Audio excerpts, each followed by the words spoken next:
Je pense qu'on devrait être passionné de notre rôle dans le corps du Christ. Quoi que Dieu vous ait appelé à faire, vous devriez le faire avec ferveur. Restez avec nous dans Jouissez de votre vie.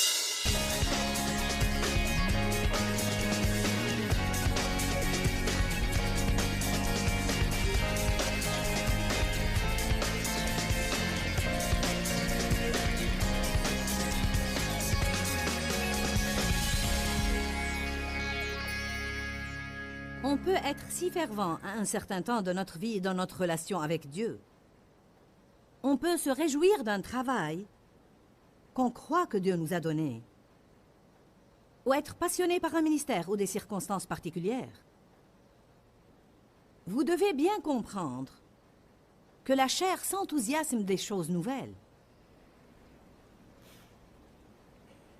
Mais une fois que la nouveauté s'est usée, pour conserver cet engouement, vous allez devoir apprendre à vous revigorer dans le Saint-Esprit. Ce que je veux vous montrer ce soir, c'est que Dieu n'est pas loué par des choses mortes, ni par une attitude morte, ni par une louange et un culte sans vie, ni par notre peu d'enthousiasme à faire notre travail. La Bible dit qu'on doit servir Dieu de tout notre cœur. Et ce qu'on fait, on doit le faire comme pour lui, sachant que notre récompense vient de Dieu et non pas des hommes. Nous reprendrons en détail ce verset plus tard. J'ai passé par une période où j'ai perdu mon enthousiasme. J'ai perdu mon ardeur, j'ai perdu ma passion pour faire ce que je fais. Je l'exécutais quand même, je n'allais pas abandonner, ni laisser tomber. Je suis une personne persévérante. Mais c'est tellement plus amusant quand vous vous en réjouissez. Et je suis bien contente de ne pas avoir abandonné. Il y a des périodes où on doit persévérer. J'ai trouvé que l'une des raisons pour lesquelles je me sentais de la sorte, c'était que le diable me harcelait et je devais prendre correctement l'autorité sur lui. Mais j'ai remarqué autre chose aussi, c'était que j'avais beaucoup laissé de choses perdre leur charme et devenir vieille et rancie, et c'était la même routine, même routine, même routine, même routine. Ce qu'il me fallait faire, c'est sortir de la barre et faire quelques nouveaux pas dans la foi. Je veux vous dire que Dieu a mis en vous un désir pour le changement et la variété. Dieu a placé en vous un goût pour la fraîcheur. C'est la raison pour laquelle il fournissait une manne fraîche chaque jour pour ses enfants quand ils traversaient le désert. Certains d'entre vous pourraient être stimulés par une nouvelle route pour aller au travail. Mais vous avez peur de vous perdre et vous prenez le même chemin chaque matin, chaque matin, chaque matin, et vous râlez et ronchonnez tout au long du parcours. J'en ai vraiment marre. Parce que vous voyez la même chose tout le temps. On doit faire ce qu'il faut pour rester enthousiaste. Prenez un mariage, par exemple. Peu importe à qui vous êtes marié. Si vous ne vous appliquez pas à votre mariage, il va devenir terne. Allez, je vous parle. Certains veulent que leur mariage les inspire, mais vous ne jouez pas votre rôle. J'en suis à la bonne partie de la prédication. J'ai dit, vous voulez que votre mariage soit stimulant, mais vous ne faites pas votre part. Vous ne pouvez pas être le conjoint passif et vous attendre à ce que l'autre soit toujours instigateur, qui entreprend toutes les démarches et fait tout ce qu'il faut faire. Certains d'entre vous rient et d'autres pas. Il y a une remarque que je voudrais faire ce soir et je vais vous la dire assez tôt. Je veux que vous partiez d'ici avec une nouvelle attitude. Et cette attitude, c'est « je refuse » de vivre sans passion et sans enthousiasme.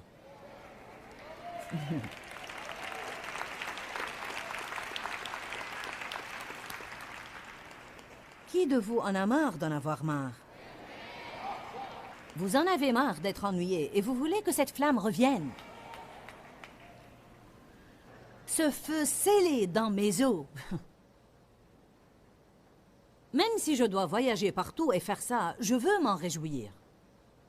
Je ne veux pas simplement le faire. Je veux l'apprécier. J'ai découvert que si je veux en jouir, je dois d'abord garder une bonne attitude. Je dois rester reconnaissante et non pas râler à propos des choses que j'ai demandé à Dieu de me donner et m'en plaindre maintenant parce que je dois m'en occuper. J'ai désiré ce que je fais. Amen.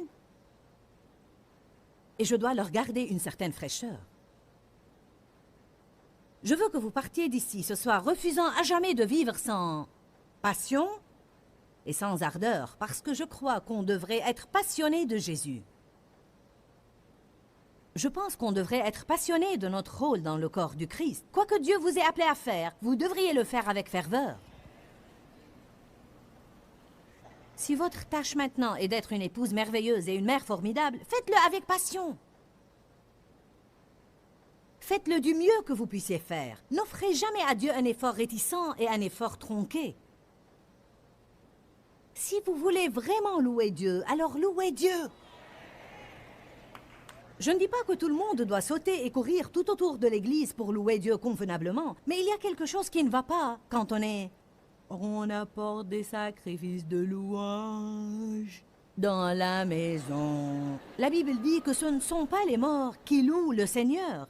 Il n'est pas loué par un culte mort et indécis où les gens ne font même pas attention à ce qui se passe. Je ne peux même pas imaginer ce qui se produirait dans nos cultes si tout le monde qui y vient arrive enthousiasmé, animé et passionné, au lieu de s'affaisser quelque part en attendant que la sainte majorette ici haut vous exhorte et vous divertisse.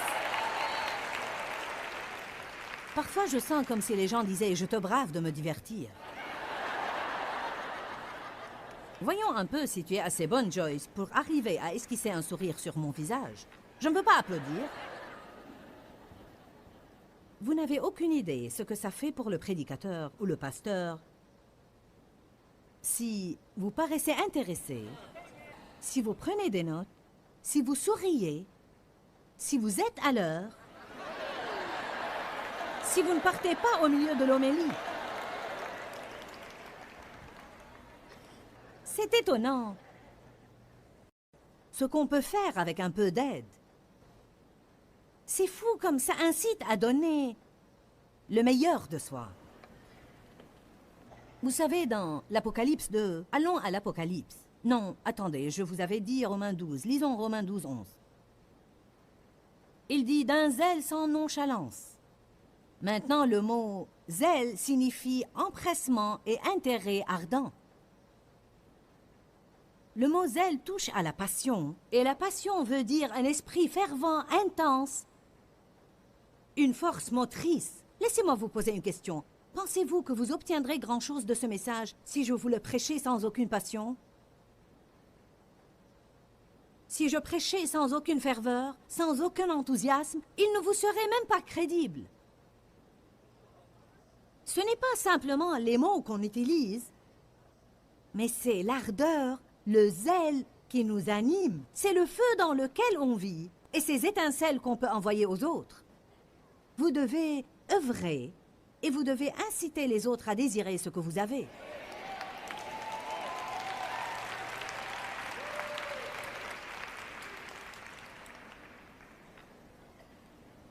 L'une des manières dont vous pouvez le faire, c'est d'être couramment de bonne humeur, avoir un visage souriant et d'agir en vous réjouissant de la vie.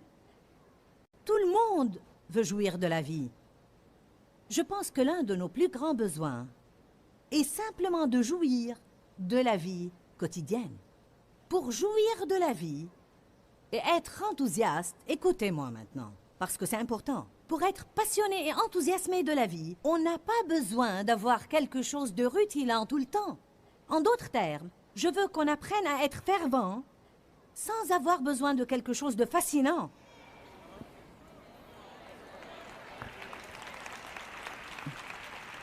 Et cela ne nécessite pas la puissance du Saint-Esprit pour le faire. Je crois qu'une personne non croyante peut être enthousiasmée face à quelque chose de captivant. Qu'en dites-vous si votre vie consiste à conduire dans l'embouteillage, aller au travail, faire son boulot, rentrer chez soi, faire la vaisselle, préparer le repas, tondre le gazon, aller au lit, se lever, aller au travail? Vous avez intérêt à avoir la plénitude du Saint-Esprit. Je crois vraiment que Dieu nous a surnaturellement oints. Écoutez-moi ce soir. Je crois que Dieu nous a surnaturellement oints pour mener une vie quotidienne ordinaire, mais avec une joie intense, avec passion et zèle, parce que il est notre joie. On devrait être heureux parce qu'on ne va pas en enfer. Je veux dire, un beau jour, Jésus va déchirer le ciel oriental, et si vous n'êtes pas heureux d'être sauvés maintenant, vous le serez alors. C'est précisément pourquoi, quand Jésus a envoyé les disciples 2 à 2, et ils sont revenus réjouis car les démons leur étaient soumis au nom de Jésus, il leur a dit, ne vous réjouissez pas de ce que les esprits vous sont soumis, mais de ce que vos noms sont écrits dans le livre de vie de l'agneau. On doit vivre avec passion. La passion est une force motrice. Elle nous motive. Elle dit « Fini la maîtrise des sentiments sur nous ». Lorsque vous êtes passionné de quelque chose, ça vous conduira à faire des choses que vous n'auriez jamais cru pouvoir faire. J'ai fait des sacrifices et j'ai fait des choses dans ce ministère au cours des 27 dernières années que je n'aurais jamais pensé que je pourrais faire. Pourquoi? Parce que Dieu a mis en moi un désir profond et je me réjouis d'être dans le ministère et d'aider les gens. C'est un désir fort ou une dévotion à quelqu'un ou à une activité. Je veux que les personnes qui travaillent pour moi aient la passion. Je ne veux pas 500 têtes qui se montrent chaque matin. Je veux que les gens viennent enthousiasmés comme s'ils voulaient être là. Je ne veux personne en route avec moi qui ne veut pas être là. Alors que je grandissais, mon papa avait des problèmes et je remercie Dieu qu'il a, finalement, à l'âge de 80 ans, donné sa vie à Jésus et qu'il est un homme changé. Mais quand je grandissais, la situation chez nous était très violente. Beaucoup de sévices, d'alcoolisme et toutes sortes de problèmes. Je me rappelle d'une chose qui m'a déconcertée et c'était qu'il me semblait que mon papa ne voulait jamais que je fasse quoi que ce soit d'amusant. S'il me le permettait parfois, il me faisait comprendre qu'il ne le souhaitait pas. Eh bien, ce que je ne peux pas supporter jusqu'à ce jour, c'est que quiconque fasse quoi que ce soit pour moi s'il ne le désire pas, véritablement. Je peux vous dire quelque chose? Dieu le ressent de la même manière. Il ne veut pas qu'on fasse des choses par exigence religieuse ou par obligation. Il veut qu'on le serve de tout notre cœur. Il veut qu'on prie parce qu'on aime prier et non pas parce qu'on pense qu'on aura des ennuis avec Dieu si on ne prie pas. Il ne veut pas que vous lisiez un chapitre de la Bible chaque jour juste par devoir et pour y mettre votre temps. Il veut que vous étudiez la parole parce que vous savez que c'est votre vie. Il ne veut pas que vous donniez par devoir. Il ne veut pas qu'un certain prédicateur vous embête au point où vous donnez juste pour que le type se taise ou la femme se taise. Il veut que vous donniez car vous le désirez.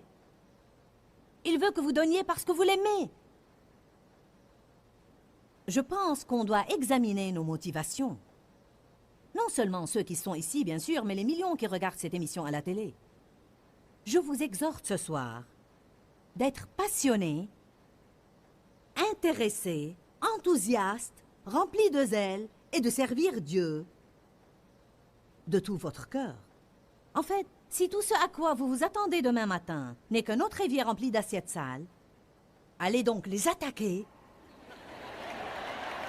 avec enthousiasme. Ne laissez pas cet esprit d'appréhension vous crisper. Je déteste ces assiettes. Je ne veux pas me lever. Lessive, faire les courses. Allez, vous avez la puissance du Saint-Esprit. Cette attitude n'est pas digne de vous.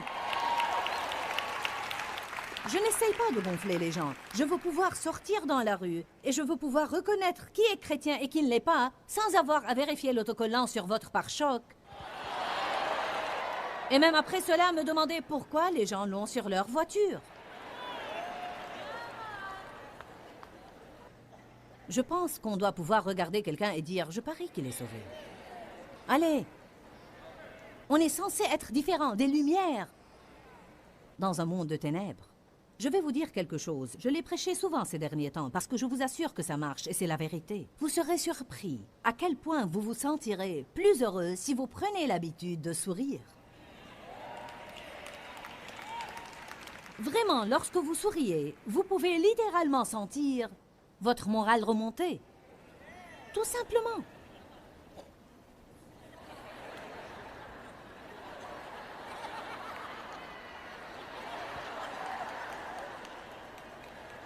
Je suis sérieuse à ce sujet. Vous vous sentez mieux quand vous souriez. Ils disent que ça prend moins de muscles pour sourire que pour froncer les sourcils. Si vous êtes jeune et vous froncez les sourcils jusqu'à vos 60 ans, vous allez être désolé. Parce que vous allez vous regarder dans le miroir un jour et tous ces muscles vont être morts et il n'y aura rien à faire.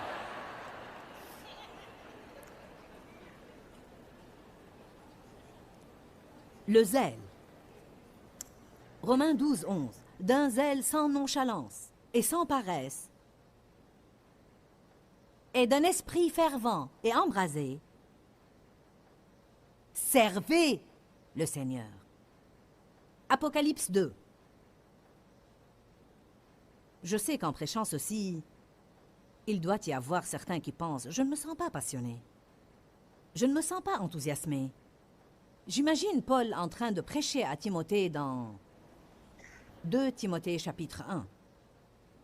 Il lui a dit « Ravive ta flamme, ne laisse pas ton feu s'éteindre. Inspire-toi, passionne-toi. » Peut-être que Timothée ne se sentait pas trop fervent non plus. Mais il n'est pas question de ce que l'on sent, mais de ce que l'on choisit. Amen. Je n'ai pas toujours envie de me lever ici et prêcher passionnément, et agir avec ardeur et enthousiasme. Mais est-ce que je peux vous dire quelque chose? Quand je le fais, je me sens beaucoup mieux après. Je ne vous demande pas de le faire pour quelqu'un d'autre ou pour prétendre, mais je vous dis que c'est la volonté de Dieu que vous le serviez passionnément et avec enthousiasme. Apocalypse 2.2 dit « Je connais tes œuvres et ton activité, ton travail laborieux, tes tourments et ta persévérance, ainsi que tes soucis et ta patience. Je sais que tu peux supporter les méchants, que tu as examiné et mis à l'épreuve ceux qui se disent apôtres, messagers spéciaux du Christ, et qui ne le sont pas, et que tu les as trouvés imposteurs et menteurs. Je sais que tu as de la persévérance, que tu as souffert patiemment à cause de mon nom, et que tu ne t'es pas lassé, tu ne t'es pas épuisé ou perdu courage. Mais j'ai contre toi cette seule chose, c'est que tu as abandonné ton premier amour. » Je pense qu'on prend toujours ça pour dire que les gens se sont écartés du Christ, et certainement, en partie, c'est ce que cela pourrait signifier. Mais Dieu m'a mis ce verset sur le cœur aujourd'hui, alors que je méditais et je me préparais pour cette homélie, parce qu'il me semble qu'il parle de quelqu'un ici qui... Ils n'ont pas abandonné, ni n'ont perdu courage. Il dit « Je sais que tu persévères, et que tu ne t'es pas lassé, et tu n'as pas abandonné, et je sais que tu as souffert, et que tu as enduré des choses. » Mais je pense qu'ils ne l'ont pas enduré avec une bonne attitude. Ils n'ont pas souffert avec... Il y a différentes manières de passer par des épreuves. Qui de vous le sait? Il y en a ceux qui éprouvent des difficultés, mais tout le monde partout sait qu'ils éprouvent ces difficultés. Ils racontent à tous les coins de rue toutes leurs peines et combien ils souffrent et à quel point c'est dur. Et puis il y a ces autres personnes, et vous découvrez par hasard ce qu'elles ont subi, alors que vous les connaissiez pendant tout ce temps qu'elles souffraient, et vous ne l'aviez même pas su ou deviné.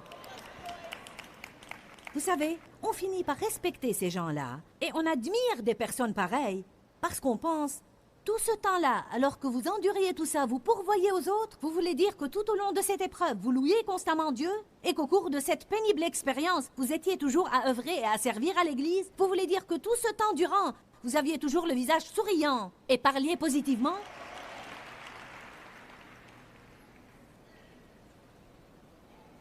On doit apprendre à persévérer et parfois à souffrir en silence et ne pas toujours faire que tous les autres soient malheureux parce qu'on passe nous-mêmes par un mauvais temps. Tu as abandonné ton premier amour. Je pense qu'il disait peut-être, tu ne t'es pas lassé et tu n'as pas abandonné, mais tu as perdu ton enthousiasme. Tu ne te réjouis plus vraiment de me servir comme tu le faisais. J'espère que ce que je dis touche certains ici ce soir. Parce que je pense que franchement, on en arrive au point où on pense « Éternel, je ne sais pas ce qui ne va pas avec moi. » Mais je ne suis plus passionnée. Je me sens comme si je ne fais que passer par la routine. On va à l'église comme ça. On va à l'église comme ça. Je lis ma Bible, je parle en langue, je prie et je prophétise.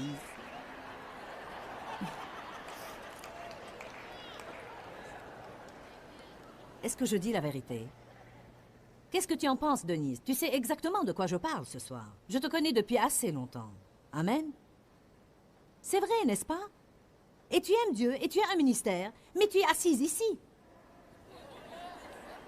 Vous voyez, c'est bien que les gens sachent que ça peut arriver à n'importe qui, ça peut arriver à tout le monde, et il n'y a qu'une seule solution. Et ce n'est pas que quelqu'un vienne vous imposer les mains et faire que tous les problèmes disparaissent. Non, pas du tout. Vous devez puiser profondément à l'intérieur de vous, et vous devez reprendre courage, vous raviver dans le Saint-Esprit.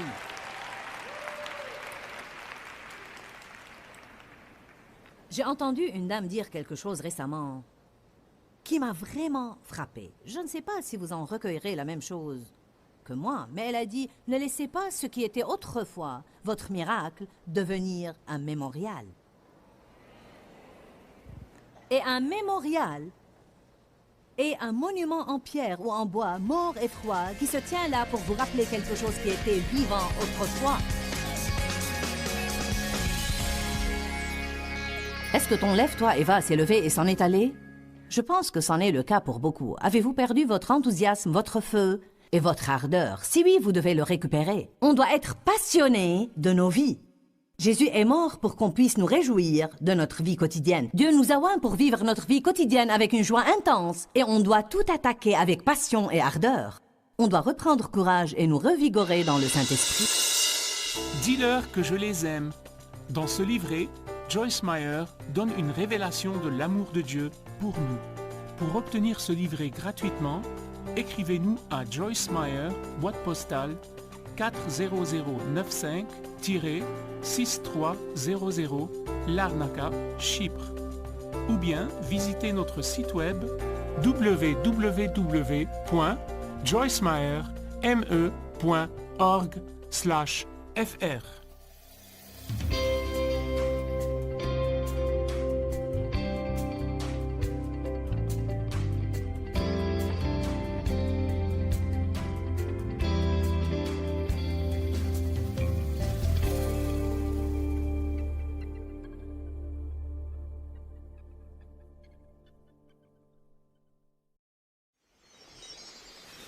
Comment peut-on servir Dieu passionnément quand nos cœurs sont pleins de haine et d'amertume l'un envers l'autre? Comment peut-on servir Dieu passionnément quand on se moque d'autres religions parce qu'elles ne sont pas comme nous? Restez avec nous dans Jouissez de votre vie.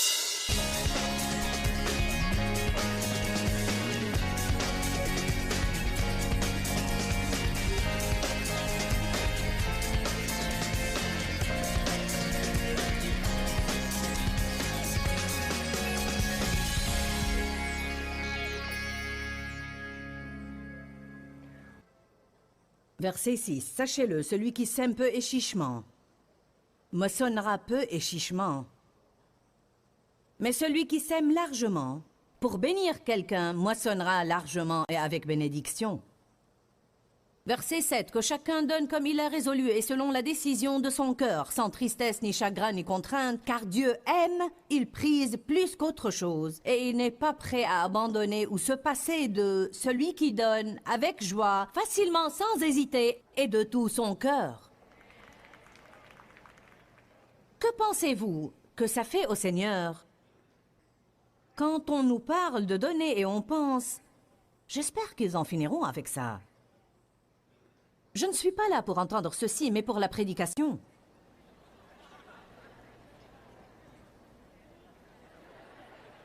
Je suis juste en train de vous aider. Où en êtes-vous? Je vais vous le prêcher. Dieu aime celui qui donne avec joie. Il ne se plaît pas de ceux qui le font comme s'ils étaient obligés ou comme si on les saurait de... Si on doit être poussé à donner, quelque chose dans notre cœur ne va pas. Allez à Jacques 1, 26. Nous entrons dans le sujet maintenant. Ça va faire des étincelles.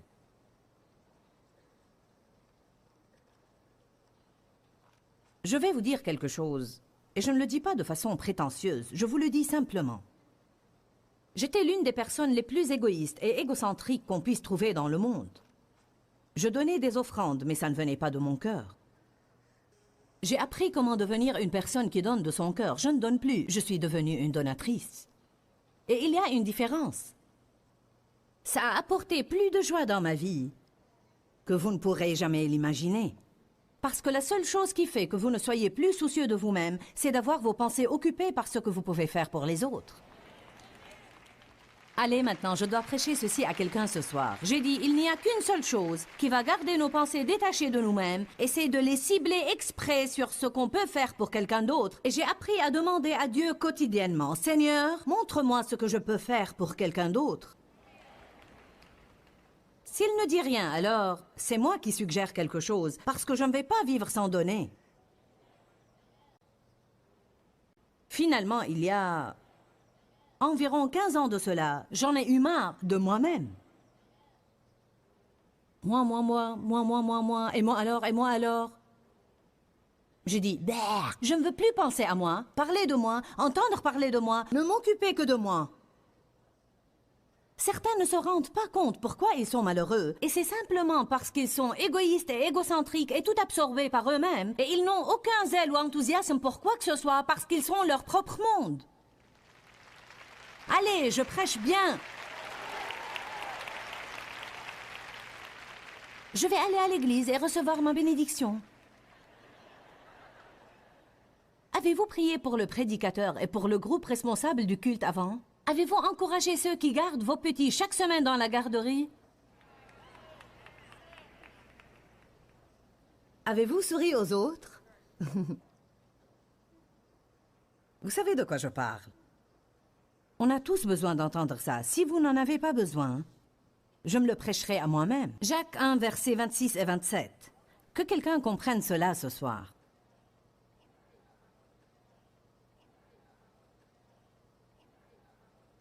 Regardons le verset 27. Le culte externe, la religion manifestée par des actions visibles, pure et sans tache devant Dieu notre Père, consiste en ceci. Visiter, aider et prendre soin des orphelins et des veuves dans leurs afflictions et besoins, et à se préserver des souillures du monde. On pourrait faire grand cas avec les orphelins et les veuves. Et j'ai tout un enseignement sur les mères célibataires et les enfants sans père, et la nécessité d'aider les gens oubliés dans le monde, mais disons que ces veuves et orphelins représentent tous ceux qui souffrent. Quelque grande que soit la peine que vous éprouvez, il y a quelqu'un qui souffre encore plus que vous. Et quelle que soit la taille de votre problème, il y a quelqu'un dans ce bâtiment qui a un problème plus grand que le vôtre. Et savez-vous comment résoudre votre problème? Faites quelque chose pour eux. Quand on cherche à aider, le problème quand on a pitié de soi, le problème dévastateur quand on a pitié de soi, c'est qu'on pervertit le don de compassion que Dieu a mis en nous et qui est censé nous tourner vers d'autres personnes qui souffrent. Jésus, voyant le lépreux, fut ému de compassion et a guéri le lépreux. Quand on prend ce don de compassion qui est en chacun de nous, parce que 1 Jean dit que si vous voyez votre frère dans la foi, dans le besoin, ne fermez pas votre cœur à toute compassion. Car si vous le fermez, comment pouvez-vous dire que l'amour de Dieu vit et demeure en vous? Comment pouvez-vous dire que vous aimez Dieu que vous ne voyez pas si vous n'aimez pas votre frère que vous voyez? Savez-vous pourquoi les gens n'ont aucun enthousiasme et aucun zèle? Parce qu'il y a trop de querelles puantes, de jugements et de critiques dans l'Église. Comment peut-on servir Dieu passionnément quand nos cœurs sont pleins de haine et d'amertume l'un envers l'autre? Comment peut-on servir Dieu passionnément quand on se moque d'autres religions parce qu'elles ne sont pas comme nous? Ces choses empoisonnent notre vie spirituelle. Mais on n'était pas comme ça quand on a été sauvés. Quand on a été sauvés, on aimait simplement Jésus. Je me rappelle, et vous pouvez penser que je suis folle si vous voulez, mais j'ai été remplie de l'Esprit Saint en février 1976, un vendredi vers 6 heures du soir. Je me suis sentie comme si quelqu'un m'a enlevé la tête, m'a rempli d'amour liquide, m'a remis la tête en place et m'a lâché la bride. J'aimais tout et toute personne qui bougeait. J'aimais les gens que je ne pouvais pas supporter avant. Je vous dis la vérité, je conduisais à travers un champ de mauvaises herbes sur des gravois, et je me rappelle avoir regardé ces mauvaises herbes et pensé, ces mauvaises herbes sont si belles. Dieu a créé ces mauvaises herbes. J'étais amoureuse de tout ce qui avait à voir ou avait un rapport quelconque avec Dieu. J'étais ivre d'amour pendant 3 semaines. Et puis ça a changé. Vous dites, pourquoi est-ce que ça doit changer? Parce qu'on doit grandir. On doit apprendre à faire ce qu'il faut, non pas à cause d'un sentiment que l'on a, mais à cause d'un choix que l'on fait. Le commencement de tout ce qui est nouveau est fascinant parce que c'est nouveau. Waouh! Louons le Seigneur! Mais que se passe-t-il quand cet émoi disparaît? Et personne n'est désormais captivé par votre nouvelle chose. Et personne n'apprécie désormais votre nouvelle chose. Et vous n'avez plus que vous, Dieu et beaucoup de travail dur. Et des personnes qui ne vous apprécient pas et ne se soucient en rien de ce que vous faites. C'est là qu'on sépare ceux qui vont réussir de ceux qui n'y arriveront pas. C'est là qu'on sépare ceux qui vont marcher dans la vraie prospérité et la vraie joie et la vraie puissance de ceux qui ne vont jamais rien avoir d'autre que du battage creux et de la religion morte. Y a-t-il quelqu'un qui me comprend ce soir? Je refuse de servir Dieu un jour de plus de ma vie avec une attitude morte. Je refuse de servir Dieu sans passion ni zèle et je me secouerai dans le Saint-Esprit si Dieu me donne la grâce de le faire. Je ne vais pas vous attendre pour venir me remonter le moral. Je vais aimer mon message ce soir, même si vous ne l'aimez pas. Allez maintenant. Pourquoi est-ce que je viendrai prêcher avec tout ce que j'ai? Vous n'êtes pas comme ça, je ne vous critique pas. Mais vous savez, je me rappelle une conférence que j'ai conduite une fois dans une petite ville au dehors de Saint Louis. Et c'était une petite église, mais elle était des plus mortes qui soient. J'étais arrivée, Dave et moi avions mis nos quelques cassettes dans la voiture et nous avons étalé nos quelques cassettes sur la table.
Et j'ai commencé à leur prêcher la parole et j'ai pensé, oh mon Dieu. Je veux dire, il n'y avait pas une seule chose pour m'encourager.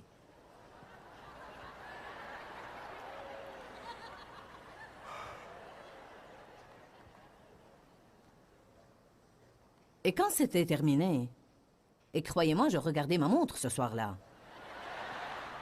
Quand je commence à regarder ma montre pour voir l'heure qu'il est, et je sais que je suis dans l'embarras. Quand c'était fini, j'ai pensé, Dave me dira combien de cassettes on a vendues et ça m'encouragera. Ce que je vous dis est la vérité. Je lui ai demandé, alors chérie, combien de cassettes a-t-on vendu? Il a dit, aucune, mais quelqu'un en a retourné une.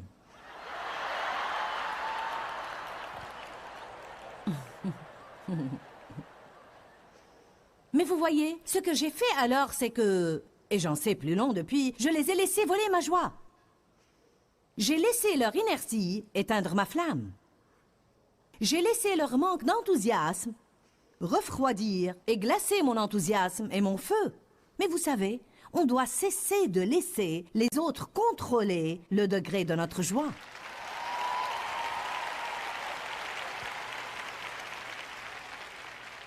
Vous entendez ce mot tout le temps ces jours-ci. Codépendant, codépendant. Savez-vous ce que signifie être codépendant? C'est être en rapport avec une personne telle que si elle est heureuse, vous êtes heureux. Mais si elle perd sa joie, alors vous perdez votre joie, car vous attendez de voir ce qu'elle va faire avant de déterminer dans quelle sorte d'humeur vous allez être. Dieu ne veut pas qu'on vive de la sorte. Vous n'êtes pas comme ça. Mais j'en suis venue au point où je pense, vous savez, ce que j'ai, je l'ai de Dieu. J'ai étudié et j'ai travaillé 4-5 heures sur cet enseignement il y a 2 semaines et je l'ai tapé à la machine. Et puis j'ai demandé à ma secrétaire de le relire. Et puis j'ai passé 2 ou 3 heures dessus encore aujourd'hui. Alors pourquoi devrais-je décider s'il est bon ou pas de la mine des gens? Amen? Par conséquent, je vais me secouer et me reprendre. Je vais faire ce que David a fait. Je vais reprendre courage dans le Seigneur. David a dit qu'il a repris courage. Alors, qu'allez-vous faire s'il n'y a personne autour de vous pour vous encourager? Allez-vous laisser votre feu s'éteindre et perdre toute votre passion et votre zèle et vivre avec un stupide esprit de dépression et de découragement sur vous toute votre vie? Ou allez-vous dire, arrière de moi, Satan, sors de ma vie. J'ai la passion, moi. Si vous restez ardent, vous savez, le diable aime les trucs morts. Le diable aime les choses mortes. Il aime une attitude morte. Il aime une religion morte. Il aime une louange morte. Il aime des œuvres mortes. J'ai lu un article une fois qui parlait de la marche selon l'amour. Rester incandescent, ardent et ravivé dans l'amour. Et vous savez, on réfère au diable de différentes manières, mais parfois vous entendez qu'on l'appelle Belzéboul, le seigneur des mouches. L'auteur disait même une mouche idiote et assez maligne pour ne pas aller se poser sur un poêle ardent. Qui de vous saisit mon message ce soir? Est-ce que je peux vous dire quelque chose? La louange ardente sortira le diable hors de votre vie. L'amour ardent. Faire quelque chose pour quelqu'un d'autre, sans tenir compte de vos sentiments du moment. Vous pouvez avoir si mal que vous sentez, comme si vos tripes vont s'affaler à terre. Et beaucoup de personnes dans de telles périodes se retirent, soignent leurs plaies, s'attristent sur leur sort, prennent ce don de compassion et voilà qu'avancent tous les démons de l'enfer.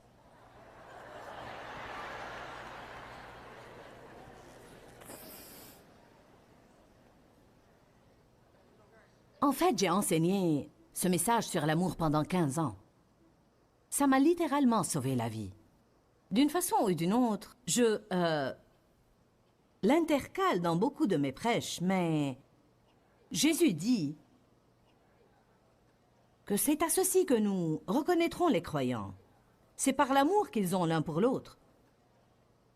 Comment peut-on espérer avoir la passion, le zèle et l'enthousiasme pour aller à l'église le dimanche matin si tout ce qu'on va faire c'est nous asseoir là et juger le prédicateur, la sœur Smith et la sœur Jones, et puis aller nous asseoir ici et apercevoir quelqu'un avec qui on est fâché et alors décider d'aller nous asseoir là-bas? Et ça continue. Qui de vous sait que ça continue? Les querelles sont un esprit démoniaque qui sort de l'enfer et apporte la destruction à tout ce qu'il côtoie. C'est l'une des choses qui souffleront votre feu, je veux dire l'éteindre totalement. Acte 10, 38 dit, vous savez comment Dieu a oint du Saint-Esprit et de feu Jésus de Nazareth qui allait partout faisant du bien et guérissant tous ceux que le diable tenait asservis. On doit rester en feu. L'oisiveté. Ne rien faire. Être paresseux. Tout ça éteindra votre feu. Vous savez ce qu'était le péché de Sodome? On pense toujours que le péché de Sodome était la perversion sexuelle. Vous demandez presque à n'importe qui, et ils énuméreront des péchés sexuels. Ah oui, Sodome, mon Dieu! Ézéchiel 16, 49, voilà quel a été le crime de Sodome. Orgueilleuse, repue dans l'abondance de nourriture, insouciante et oisive. Telles furent ses fautes et celles de ses filles. Et elle ne raffermissait pas la main du malheureux et de l'indigent. Son gros problème, c'était qu'elle ne faisait rien pour quiconque. Que signifie le mot oisif? Inactif, désœuvré, stérile, inoccupé, inefficace, bon à rien et mort. C'est surprenant ce qui se produit quand on se sent mal et on va faire quelque chose. Évidemment, il y a des périodes où vous êtes malade et vous devez vous reposer et prendre soin de vous-même. Mais j'ai appris il y a longtemps, je veux dire bien des fois, on ne reste pas à la maison sans aller travailler juste parce qu'on se sent mal. J'ai trouvé que parfois, plus on se caille, plus on s'aigrit. Hier soir, j'ai animé un programme télévisé qui sera diffusé dans quelques semaines. Mais j'étais assez fatiguée hier. Et j'ai pensé, aller là-bas, mon Dieu, je ne me sens pas bien, je suis plutôt fatiguée. Et j'ai mal un peu partout. J'y suis allée quand même. Et j'ai épanché mon cœur à tout le monde, jusqu'à m'oublier complètement. Et quand je suis sortie du studio, je me rappelle avoir pensé, ah, comme je me sens bien. J'étais énergique, j'étais en pleine forme. Dieu m'a rappelé de nouveau aujourd'hui que la raison pour laquelle je me suis sentie si bien était parce que j'ai détourné mes pensées de la façon dont je me sentais. Et je suis allée être une bénédiction pour quelqu'un d'autre. On doit faire quelque chose, sinon on ne va pas être heureux. Écoutez-moi, tant de personnes vont à l'église et tout ce qu'elles font, c'est occuper de l'espace dans un banc et maugréer au sujet de ce que les autres ne font pas. Oh, bien sûr que je prêche bien et je ne vais pas vous regarder pendant quelque temps.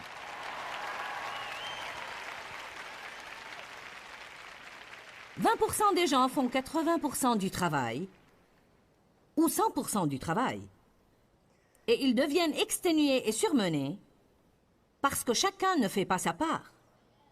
Avez-vous jamais vu un temps pareil dans votre vie où il y a autant d'égoïsme et autant de mécontentement et d'avarice qu'il y a dans notre société aujourd'hui? Je ne critique personne ici, je parle de partout dans le monde.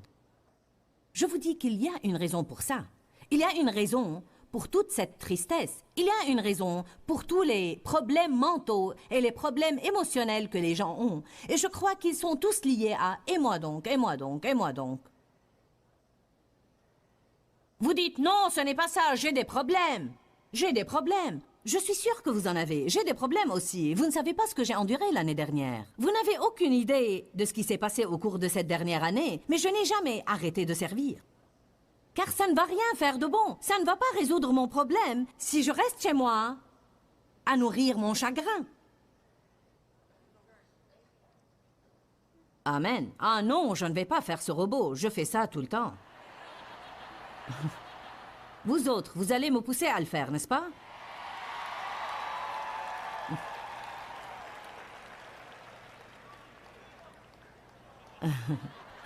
Qu'est-ce qu'il a dit? Ah, fais-le avec zèle. D'accord, vous m'avez bien eu. Il y a quelqu'un qui a compris le message ce soir. Voyez, il m'a prise au mot. J'ai dit d'accord, je vais le faire.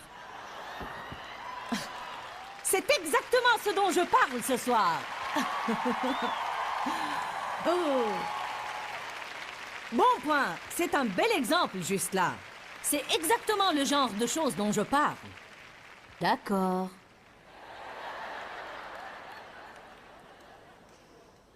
Je vais faire le robot. Vous savez, l'attitude, c'est ce qui compte le plus pour Dieu. D'accord, j'irai te chercher pour aller à l'église si c'est la seule façon pour que tu y viennes. Bon, si tu ne peux trouver personne d'autre, je garderai les enfants.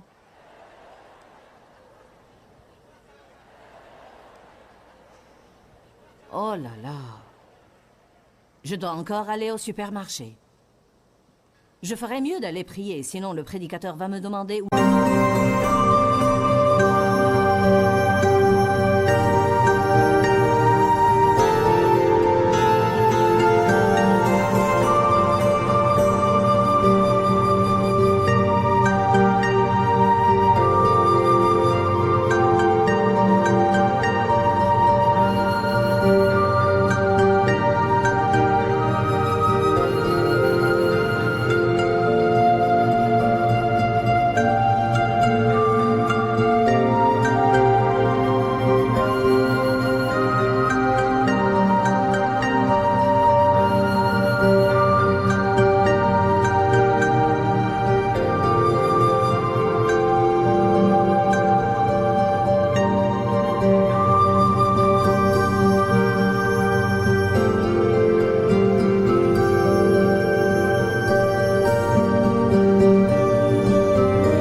j'étais.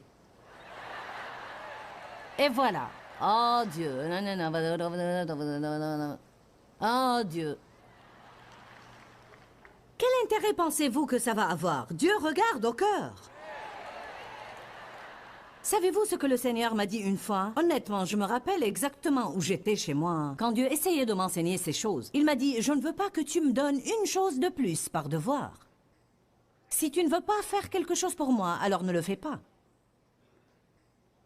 Je préférerais que tu me dises, Éternel, je ne veux pas le faire, plutôt que tu le fasses avec une attitude fausse. Amen? Ah, je suis encouragée à faire le robot maintenant.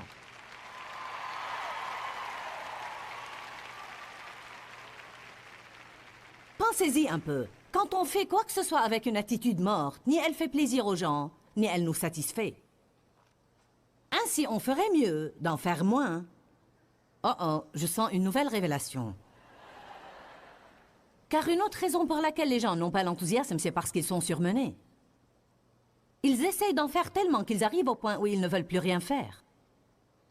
Ils ont été épuisés si bien qu'ils ont une mauvaise attitude sur tout ce qui s'y rapporte. Je me rappelle avoir travaillé si dur. Une fois, j'ai fait 13 conférences Joyce Meyer complètes. Et en ce temps-là, je faisais 5 sessions. Et donc, j'ai fait 13 conférences pendant 13 week-ends de suite. Et j'étais si fatiguée, si épuisée, que je ne pouvais même plus raisonner mentalement. Et je suis passée par le bureau et j'ai...